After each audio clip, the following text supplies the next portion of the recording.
3. 124가정 1. 124가정을 찾아 세운 뜻. 예수님의 120문도를 대신한 120가정은 세계적인 형입니다. 120가정은 세계의 대표형으로서 세계적인 탕감 조건을 세울 수 있는 터전이 되기 때문에 120가정을 세움으로 말미암아 하나님이 세계적으로 찾아올 수 있는 기준을 세우게 된 것입니다. 그렇기 때문에 유엔 회원국이 120개 국가가 넘으면 그때가 말세라고 할 수 있습니다. 120가정은 세계의 모든 국가를 대표한 기준에서 세워진 가정입니다. 재림 주님은 아담 가정의 입장을 탕감복귀해야 합니다. 따라서 아담, 노아, 아브람형 가정을 찾아서 조상으로 세워야 한다는 것입니다. 그러기 위해서는 먼저 아담형 12가정을 찾고 다음에 노아형 12가정과 아브람형 12가정을 찾아 종적인 조상을 세워야 합니다. 그래서 선생님이 36가정을 세웠던 것입니다. 이 조상들을 중심 삼고 가인 아벨형의 가정으로 찾아 세운 것이 바로 72가정입니다. 그리고 120가정은 세계 120개 국가의 지도자를 상징하는 것입니다. 횡적인 기준을 세워 평면적인 사방수의 세계형을 찾아 세운 것이 120가정입니다. 이것은 120국가를 대표한 것입니다. 124가정까지는 7년 노정입니다. 오늘날 120가정이 있기 때문에 새로운 이스라엘권을 중심 삼고 세계 120개 국가를 찾을 수 있는 기반이 연결되는 것입니다. 그렇기 때문에 예수님이 가정을 통해서 찾고자 했던 세계적인 모든 수가 선생님이 120가정을 축복함으로 말미암아 복귀된 기준이 결정된 것입니다. 여러분에게 필요한 것은 뭐냐 하면 84명과 120명을 전부 종족권 내에 세우는 것입니다. 그것이 종적입니다. 36가정, 72가정, 120가정 아니에요. 120이라는 것은 세계 대표입니다. 그렇기 때문에 예수님이 부활한 후 오순절에 다락방에 120명이 모인 것입니다. 그건 세계적 대표입니다. 선생님이 124상 축복할 때 유엔 국가가 124개 국가였습니다. 그거 다 맞아 떨어져야 되는 겁니다. 12수에 해당하는 것이 120문도입니다. 이것은 예수님 시대에 있어서 120문도를 대신한 탕감복귀 수에 해당하는 것인데 세계 국가의 대표형입니다. 이것을 세워서 그 족장 대표, 족장이 국가대표지요. 국가대표 기준을 편성하기 위해서 세계적인 기준을 편성하기 위해서 축복해 준 것이 124가정이다 이겁니다.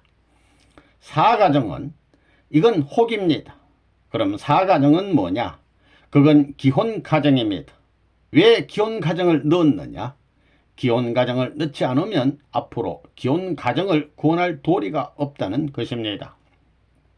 이 사수는 동서남북 사방의 문을 상징하는 것이기 때문에 이런 타입의 형들을 중심 삼아 가지고 기성가정들이 부활할 수 있는 길을 열어주어야 되는 것입니다.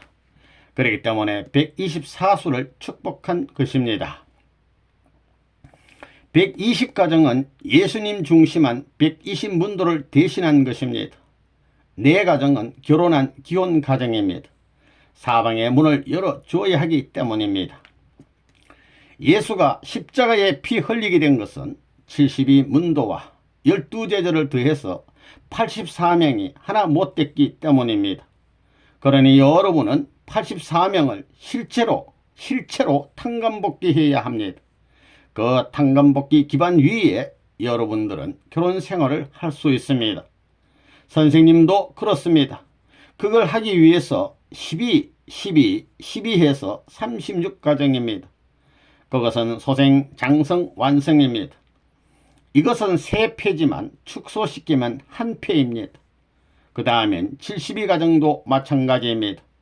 그 기반 위에 120가정, 120가정 기반 위에 3개가 연결되는 겁니다. 예수님이 부활 성천한 다음에 120문도에게 오순절에 성령이 지상에 강림했지요. 그건 세계 대표를 상징합니다. 예수가 유대교적 기준을 못 이룬 것이 한이기 때문에 그것을 대신한 120가정이 예수의 한을 풀어줄 축복가정이라는 것입니다. 그렇기 때문에 120가정은 선두에 서서 희생해야 된다고 하는 것입니다. 요전에 출동교육을 받은 지역장들은 전부 120가정일 것입니다. 120가정은 희생해야 된다 이겁니다. 120가정은 예수시대의 120문도 입장으로 세계적인 집합 편성을 하는 데 있어서 세계 120국가를 대표한 국가적인 기대입니다. 예수님이 성천할 때에 120문도를 세웠지요. 120문도는 120가정을 말합니다. 그 다음에 지상에 있었어도 천상 세계에 간 120국가 대표가 있는 겁니다.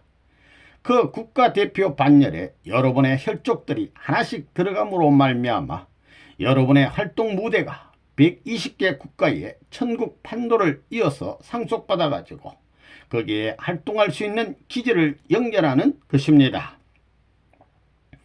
예수님에게 12제자와 70문도만이 있었던 게 아닙니다. 오순절에 성천하게 될 때에 120문도에게 성령이 내려와 가지고 세계적 선교 운동을 시작한 것입니다. 그것을 대표한 것이 120국가입니다.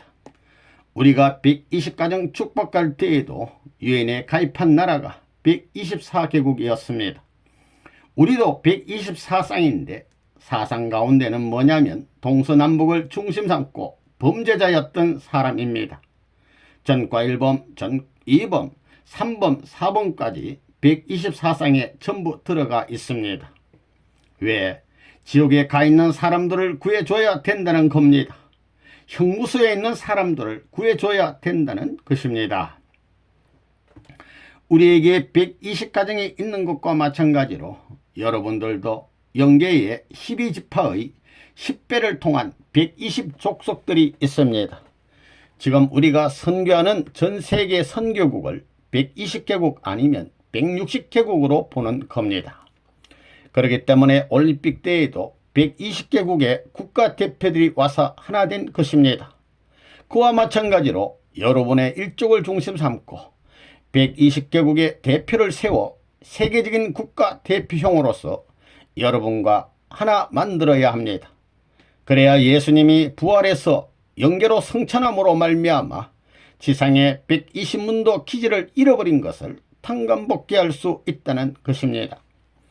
그렇기 때문에 120가정이 필요하다는 것입니다. 이것을 지상에서 일으켜서 묶어가지고 완전히 하나 되어야 120 대표들을 종족 앞에 연결할 수 있습니다. 그러므로서 천상세계의 120국가도 연결되는 것입니다. 그러니 절대 필요한 수라는 겁니다. 하늘나라 백성을 최소한 예수님이 원하던 120명, 120가정은 데리고 들어가야 됩니다. 120가정이 뭐예요? 120가정은 지상을 대표한 국가대표인 것입니다. 그렇기 때문에 일생 동안 전부 다 120가정을 데리고 들어가야 된다는 것입니다.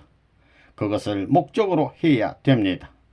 그건 뭐냐면 예수가 죽지 않고 재림할 수 있는 대신자가 되어 종족들에게 보낸다는 것입니다.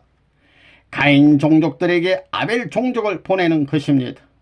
그것이 메시아 자격입니다. 그것이 종족적 메시아의 사명입니다. 자기 아들, 딸과 자기 혈족과 복귀된 백성과 더불어 영원한 창조 이상적 전통을, 사랑의 전통을 어떻게 만들어 놓느냐 하는 것입니다. 저날에 가서는 이것이 하나의 무리가 되어서 자기의 영원한 생명의 권위, 생명의 위계를 찾아가는 것입니다. 일족을 처리하여 120가정 이상 데리고 가야 됩니다. 이제 그만큼 했으면 알 것입니다. 부끄러움을 면할 수 있도록 준비하라는 겁니다. 부끄러움만이 아니라 빨개벗고 쫓겨나는 겁니다. 예수님의 12제자의 12수를 10배한 120수는 평면적인 세계를 대표할 수 있는 수입니다. 그래서 이 120문도와 같은 수를 맞추기 위해 120쌍을 축복한 것입니다. 원래는 120이지만 사방수인 4쌍을 더해서 124쌍을 축복했습니다. 120개 국가 대표의 살을 합해가지고 124쌍을 축복했는데 종족적 중심이 결정된 기반 위에 세계적으로 124가정을 축복했습니다. 이것은 예수님이 120개 국가 상징 터전으로서 출발했던 기독교의 전체 중심을 대표할 가정이 성립됐다는 말입니다. 그러니까 그것은 선생님을 중심 삼고 개인에서 사위 기대를 이루고 그 다음에는 조상들을 묶고 그 다음에는 민족을 묶고 그 다음에는 세계를 묶는 탕감적 가정이다 이겁니다. 그러니까 이제는 세계에 널려있는 수많은 국가권을 대표할 수 있는 국가들이 전부 다 한 곳으로 갈 수 있는 길이 열린다는 것입니다. 120문도는 세계를 대표합니다. 예수님도 120문도를 중심 삼고 세계적인 출발을 하려고 했지만 그것을 못했습니다. 우리는 이것을 갖추어 놓아야 합니다. 세계를 표준하고 나가는 길 앞에 있어서 다리를 놓을 수 있는 자기의 후손을 단계적으로 세워야 됩니다. 후손을 세울 때는 아무렇게나 마구 세우는 것이 아니라 세계적인 대표가 될 수 있는 자리에 세워야 합니다. 이것이 뭐냐면 통일교회의 36쌍, 72쌍, 124쌍 합동 결혼식입니다. 이 헌공식과 120개국 성지 택정, 124상 성원식 후 헌공식을 했습니다. 하나님이 예수님을 통하여 이루지 못한 개인적, 가정적, 종족적, 민족적인 기반을 이루기 위하여 부활 실체로 오셔서 일해야 될 분이 재림 주님이십니다. 이 일을 3년간 해왔던 것입니다. 이 3년간은 자녀를 찾는 기간에 해당됩니다. 이 기간은 예수님이 유대교와 유대민족을 수습해야 했듯이 부활 실체인 한 분을 세워놓고 그와 같은 일을 하는 기간입니다. 120가정은 세계형입니다. 1965년에 40개국을 중심하고 120개 성지를 세운 이유도 여기에 있는 것입니다. 사람을 찾은 후에는 땅을 찾아야 합니다. 선생님이 40개국을 순회한 이유는 성지 택정을 하기 위해서였습니다. 한국에서 타락전 기준을 세웠기 때문에 성지를 택할 수 있었던 것입니다. 세계 40개 국가에서 105곳의 성지를 택했습니다. 120가정은 120개 국가를 상징하는 것입니다. 앞으로 우리는 120개의 성지를 택해야 합니다. 120가정은 뭐냐? 120개 국가를 대표하는 형입니다. 그러면 하늘 조직으로 볼 때 조상과 가정의 형태와 여기에 세계 대표자 형태를 갖추었는데 땅이 없다는 겁니다. 땅이 없으니 하늘 앞에 있어서 사람 조직 형태는 갖추었지만 이 땅을 더럽힌 것을 하늘이 찾을 수 있는 기반이 안 되었기 때문에 이걸 중심 삼고 수를 맞추기 위해서 40개국을 중심 삼아 120 성지를 택정한 겁니다. 그래서 땅의 기반이 되었다는 것입니다. 그렇기 때문에 여러분들이 성지에 가서 기도한다면 그런 관점에서 기도하라는 겁니다. 여러분은 120가정을 대표하고 70가정을 대표하고 36가정을 대표하고 하늘 보좌의 중심인 참부모를 대표해 가지고 몽땅 지상에 내려와 평면으로 벌어진 입장에서 기도하라는 겁니다. 그렇기 때문에 앞으로 통일교회를 출세시키기 위해서는 하나님도 동원해야 되고 지금까지의 선지 선열도 동원해야 되고 다 동원해야 되는 겁니다. 그들은 가인형이요 여기는 아벨형이기 때문에 전부 다 땅을 위주하고 협조하는 겁니다. 하나님도 협조해야 되고 천사도 협조해야 되고 선조도 협조해야 됩니다.